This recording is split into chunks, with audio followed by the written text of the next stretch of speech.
예, 안녕하십니까. 여러분들의 백만장자입니다. 사랑합니다. 여러분, 일단 외신에서 난리가 났습니다. 여러분, 거두절미하고 바로 가도록 하겠습니다. 자, 제 개인적인 생각에는 지금 요 소식인데요. 요 소식인데, 아이폰 15 프로 지금 발열 논란에 휩싸이고 있습니다. 개인적으로, 제가 뭐 하나하나 설명을 드리겠지만, 이 초미세 반도체 핀팩 공정이 이제 한계에 왔다라는 생각이 들고요. 삼성전자 이미 GAA 게이트 어라운드 공정으로 핀펫에서 그 GAA로 넘어갔는데 삼성전자에게 엄청난 호재가 될 수도 있지 않나 그렇게 생각을 합니다. 이 소식 여러분들에게 바로 전달을 좀 드리도록 하겠습니다. 자, TSMC 3나노가 이번에 제대로 역풍을 맞을 수도 있을 것 같다라는 소식 전달 좀 드릴게요. 자, 일단 여러분 애플의 아이폰 15 프로, 왜냐하면 아이폰 15 프로 모델이 여기에 들어가는 AP가 3나노, TSMC의 3나노에서 만드는데 지금 발열 논란에 휘말려 있습니다. 자, 이 핸드폰에는 대만의 반도체 기업, 여러분들 너무나도 잘 알고 계시는 TSMC의 최신 3나노 모바일 AP가 쓰였는데요. 이 AP가 지금 발열에 대한 진원지로 지금 알려져 있습니다. 스마트폰에서 두뇌 역할을 하는 이 모바일 AP가 적정 온도를 유지하지 못하면 핸드폰이 제 성능을 발휘하기가 상당히 어렵죠. 최근 애플의 신제품 스마트폰인 아이폰 15 프로에 들어간 모바일 AP A17 프로가 지금 성능 논란에 휩싸였습니다. 우리가 여러분 기억하실지 모르겠지만 2년 전에 그 엑시노스 2200에서 겪었던 똑같은 사태를 지금 TSMC가 겪고 있다는 겁니다. 그 애플 아이폰이. 자, 최근에 중국의 한 유튜버, 리뷰어, 이제 폰 쓰고 이런 리뷰어가 아이폰 15 프로로 고사양 게임을 구동을 했는데 30분 만에 아이폰 15 프로의 제품의 온도가 48도까지 상승했다고 밝혔는데요. 발열은 스마트폰 성능 저하로 이어지는 문제인데 이게 지금 일파만파 커지면서 외신에 지금 비중 있게 다루고 있습니다. 자, IT 전문 매체 WCC 테크는 이 칩셋의 온도를 통제할 수 없을 때 전작 대비 성능 개선은 별다른 도움이 될 수 없다. 화재라든지 다른 안전 문제와도 결부될 수 있다. 이렇게 해서 지금 상당히 관심이 집중되고 있다. 이렇게 이야기를 하고 있는데요. 왜 TSMC 3나노 공정에서 이 발열 문제가 생겼는지 삼성전자에게도 상당한 지금 호재가 될 수도 있는데요. 근데 이제 요건 제가 여러분께 말씀을 드릴게요. 이런 발열 문제는 좀 복합적일 수는 있습니다. 애플이 설계 단계에서 냉각 시스템을 충분히 확보를 하지 못했거나, 왜냐? TSMC 3나노야. 뭐 크게 걱정 없어. 그렇게 생각을 했거나, 아니면 반도체 칩의 배치 등 반도체 자체 AP 설계 문제도 거론이 될 수가 있는데, 외부 요인도 물론 제기가 됩니다. 모바일 AP 칩의 설계도 격이. 그러니까 이제, 물론 애플에서 설계를 하지만 그 설계도의 설계도, 그 ARM에서 설계도를 받아서 오는데 그 ARM의 설계 자산에서도 결함이 있을 수는 있죠. 그렇지만 제가 생각할 때는 그 가능성은 상당히 낮아 보입니다. 왜냐? ARM의 설계도를 받아서 그걸 그대로 하는 게 아니라 애플에서 충분한 검증을 거치면서 설계도를 하기 때문에, 다시 설계를 하기 때문에 저는 이제 ARM에 뒤집어 씌우기에는 애플이 지금 너무 이거는 좀 가능성이 낮다라고 생각이 들고요.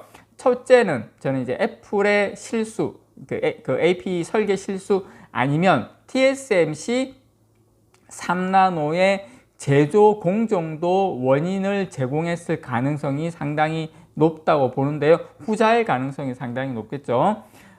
TSMC의 3나노 공정이 예상보다 수요가 부진하다는 지금 평가가 나오는 상황에서 제 개인적인 생각에 만약에 이 발열 문제가 이제 TSMC 3나노 핀펫이 이제 한계에 다다랐다. 그런 게 이제 공식적으로 나온다면 고객 확보 문제로 이어질 수 있는 상황이다. 삼성전자가 상당히 유리한 고지로 넘어갈 수 있는 상황이다. 이렇게 말씀을 드리고 싶고, 이 3나노에 적용된 트랜지스터 구조, 핀팻 공정이죠. 이 핀팻이 이제 한계에 다다랐다. 이렇게 이야기할 수도 있습니다.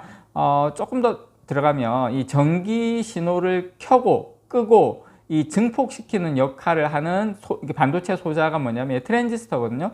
이게 트랜지스터가 이제 갈수록 크기가 지금 작아지고 있죠. 이 때문에 전류의 제어가 어려워지고 있죠. 사실 지금 삼성전자 그것 때문에 애를 먹었는데, 이 전류가 흐르지 말아야 할 곳으로 새어나가면서 이 효율성이 떨어지면 이런 발열 문제가 생길 수가 있습니다.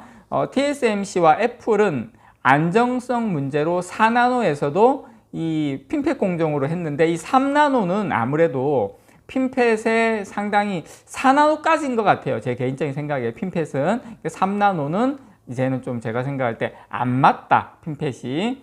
그래서 어쨌든 TSMC의 발열 논란으로 삼성전자가 이 차세대 트랜지스터 구조를 선제적으로 도입한 사실이 주목을 아마 앞으로 받을 것 같습니다. 삼성전자는 저는 이걸 알고 3나노부터는 GAA로 넘어가야 된다라고 이론상 이제 GAA 공정이 이제 3나노는 안 된다. 핀팻은 3나노는 이제 안 된다. 4나노가 한계다라는 것을 삼성전자가 이거를 파악을 저는 아마 했을지 안 했을지 모르겠지만 상당 부분 지금 긍정적인 상황으로 돌아가는 건 맞는 것 같아요. 만약에 이게 TSMC의 문제가 확실히 맞다면 고객 입장에서는 이제 무조건 TSMC가 아니라 멀티 소싱을 고민해야 하는 상황, 파운드리 후발주자인 삼성전자에게는 엄청나게 의미 있는 소식이 아닐까 이렇게 생각을 합니다. 그리고 앞으로도 스마트폰의 이 발열 논란은 이제 애플 프로에 대한 발열 논란은 계속 지속될 것이다라는 생각이 드는데요. 어쨌든 반도체 미세화 그리고 발열은 서로 뗄래야 뗄 수 없는 관계인데, 특히 핀팻에서는 아마 핀팻 3나노는 앞으로 계속 이 문제가 이슈화가 될 가능성이 상당히 높아 보입니다. 특히 TSMC 같은 경우에. 스마트폰에서 과도한 열이 발생하는 것은 반도체의 이 집적도가 상당히 높아지고 있어서인데요. 한마디로 말해서 상당히 조밀조밀해진다는 거죠. 그래서 반도체는 이 소비 전력을 줄이고 동작 속도를 빠르게 하기 위해서 지금 크기를 계속 줄이고 있는데, 애플은 이 모바일 칩에 TSMC의 3나노 공정을 적용을 했는데, 어쨌든 현존하는 반도체 공정 중에 가장 회로 선폭이 좁아서 반도체의 집적도를 높일 수 있는 것은 맞습니다. 그런데 다시 한번 말씀드리지만 핀팻은 이제 한계에 왔다, 한계에 온 것 같다, 이렇게 말씀을 좀 드리고 싶습니다. 어쨌든 이렇게 되면 집적도가 높아질수록 3나노 핀팻 같이 이러면 열을 제어하기 상당히 어렵다는 단점이 있습니다. 그래서 좁은 공간에 회로가 이제 촘촘하게 배치가 되면 한 회로에서 다른 회로로 전류가 새면서 열 에너지를 유발할 수밖에 없는 구조로 가는 거죠. 열은 뭐 다들 아시겠지만 기기에 대한 화재, 그 다음에 오작동을 유발하기도 하지만 무엇보다도 열이 나면 칩의 성능 저하, 이걸로 이어진다는 점. 이게 애플은 지금까지 잘 팔렸던 이유, 애플이 선호했던 이유, 칩의 성능에 있었는데, 칩의 성능이 떨어지는 문제가 발생을 한다면 저는 이제 애플은 TSMC하고 상당히 큰 문제에 봉착했다고 보고요. PC라든지 서버 같은 경우에는 온도가 높아지면 선풍기로, 에어컨으로 이렇게 해서 열을 이렇게 좀 식히지만, 스마트폰은 이 디자인하고 공간, 그 다음에 소음 등의 이유로 발열 제어에 상당히 제약이 커요. 그리고 이제 데이터 센터 같은 데가 여러분 보시면 서버 가보신 분들 많이 없으시겠지만 안에 들어가 보면 엄청나게 시원합니다. 그런데 다 이제 웬만한, 그러니까 겨울에도 에어컨을 켤 정도예요. 그 정도로 이제 발열이 많거든요. 일반적으로 이걸 고려해서 열 전도가 빠른 물질을 이용한 냉각 시스템을 적용을 하긴 하는데, 이제 그럼에도 이제 발열 제어가 어렵다면 성능을 희생해서라도 열 발생을 줄이는 수밖에 없는데, 발열은 이 안전 문제와도 직결되는 게 이게 가장 큰 문제입니다. 예를 들어서 이게 뭐 열이 많이 나다가 이게 폭발할 수도 있거든요. 상황에 따라서는. 그래서 지금 아마 TSMC하고 애플이 최근에 이제 출시됐기 때문에 이제 물건을 받아보고 이 문제가 터졌기 때문에 앞으로 이걸 어떻게 풀어나갈지, 어디가 문제일지가 나오면서 삼성전자 파운드리에는 분명히 어떤 형태로든 호재로 작용할 가능성이 높다고 봅니다. 이상 여러분들의 백만장자였습니다. 사랑합니다, 여러분.